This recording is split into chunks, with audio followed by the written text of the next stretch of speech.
Quando o professor vai preparar uma aula, ele tem que ter em mente o objetivo da aula. Obviamente que o objetivo da aula é o ensino de conteúdos, mas quais tipos de conteúdos? Primeiro, que se é esperado que o aluno saia formado com uma instrução global, ou seja, que ele detenha competências e habilidades que permitam viver em sociedade, participar da vida econômica, ser cidadão, ser crítico e reflexivo, enfim, que ele tenha o seu pleno desenvolvimento autônomo, não é possível, então, ficar preso somente em conteúdos abstratos e desconexos, da realidade.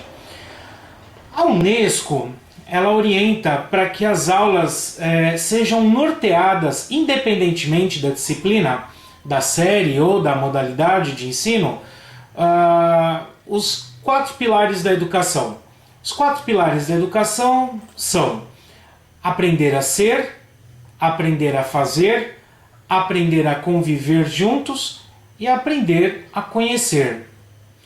No livro A Prática Educativa, de Anthony Zabala, o autor apresenta os conteúdos factuais, os conteúdos conceituais, procedimentais e atitudinais. Pois bem, os conteúdos factuais são baseados em fatos, acontecimentos, situações, dados e fenômenos, enfim, tudo aquilo que possa ser concreto. A famosa contextualização.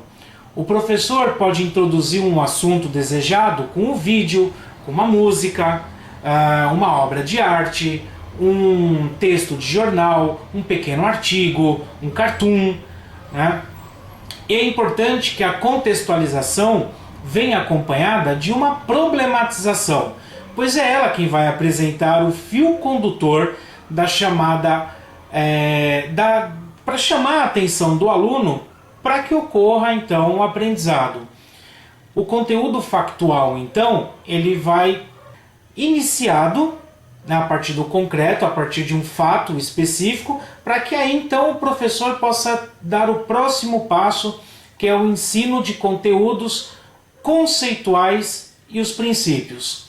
Os conceitos, conteúdos conceituais, se referem a um conjunto de fatos, objetos ou símbolos que têm características comuns, e os princípios se referem às mudanças que se produzem num fato, objeto ou situação em relação a outros fatos, objeto ou situações e que normalmente descrevem relações de causa e efeito ou correlação. Por exemplo, como conceitos, podemos apresentar rios, porcentagem, cidade, país, romantismo, mamífero, água, futebol, governador e por aí vai. É o conceito em si. O princípio a gente pode entender como as relações entre o que vai ser trabalhado. O aluno tem que compreender como o conceito aprendido se articula com outros conceitos e com outros fatos. Por exemplo, a relação entre a relação que existe entre a falta de água potável nos grandes centros urbanos e o ciclo natural da água, o crescimento da economia, a venda de carros e o trânsito, o crescimento das produções de alimentos e a fome. Então o aluno, então, a partir desse momento, ele tem que estabelecer uma conexão, um princípio entre aquele conceito que o professor apresentou e a sua relação com um fato que foi apresentado anteriormente no começo da aula. Os conteúdos, ou seja, nesse caso, nós temos como objetivo a compreensão de um todo abstrato, ou seja, a compreensão entre o que foi ensinado e a sua relação com outros temas, mais o factual, a aprendizagem dentro do concreto. A seguir, os conteúdos procedimentais, ele inclui, por exemplo, regras, técnicas, métodos, destrezas ou habilidades, estratégias, procedimentos, ou seja, é um conjunto de ações ordenadas e com um fim, quer dizer, dirigidas para a realização de um objetivo. Nesse caso, é o que o professor quer que o seu aluno aprenda a fazer. Então, ler, calcular, observar, classificar, descrever, traduzir. O verbo empregado na ação, recortar, colar, comparar, analisar, pesquisar, selecionar, resumir e por aí vai. Por fim, os conteúdos atitudinais. Os conteúdos atitudinais são aqueles que se referem a um conjunto de valores, atitudes e normas que regram a nossa vida em sociedade. Vale lembrar que esses valores não são valores morais, religiosos ou políticos partidários que se referem a um grupo muito pequeno, a um grupo pequeno da sociedade, mas sim valores amplos de sociedade. Esses valores são os princípios ou as ideias éticas que regem, que permitem às pessoas emitir um juízo sobre a conduta e seu sentido. Por exemplo, a solidariedade, o respeito aos outros e às diferentes ideias, a responsabilidade, o compromisso. As atitudes são tendências ou predisposições relativamente estáveis das pessoas para atuar de certa maneira.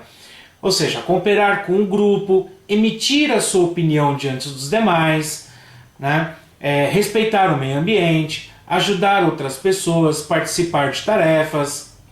As normas, por sua vez, são padrões ou regras de comportamento que devemos seguir em determinadas situações que obrigam a todos os membros de um grupo social. Então, os conteúdos atitudinais, eles abarcam valores, atitudes e normas. Quando o professor vai preparar a sua aula, ele tem que ter em mente esse conjunto de conteúdos que deve contribuir para o desenvolvimento do aluno. Não somente o fato da cópia do texto da lousa, a cópia, a explicação e os exercícios sistematizados de pergunta e resposta simples, não só isso, também isso, mas ir muito mais além disso, levando em consideração os conteúdos factuais, os conteúdos conceituais, procedimentais e atitudinais. Obviamente que cada nível de ensino tem mais ou menos complexidade de conteúdos dentro de uma equação do que trabalhar nesta aula, trabalhar mais conceito, mais procedimento, mais valor, mais factual, principalmente quando as aulas são curtas, aulas de 50 minutos, isso tem que ser muito bem planejado para que não se perca no meio do caminho. Agora, independente da série, da etapa da escolarização em que o aluno está, desde a educação infantil até a pós-graduação, o professor ele deve se atentar a esses 4 conteúdos. E aí sim, num conjunto de esforços que venha desde a educação infantil até a sua formação no ensino médio, se esses conteúdos forem realmente levados a sério, mais da metade dos problemas com a educação vai ter pelo menos atenuado. Espero que tenha sido útil. Qualquer dúvida, crítica ou sugestão você pode escrever aqui nos comentários e até a próxima.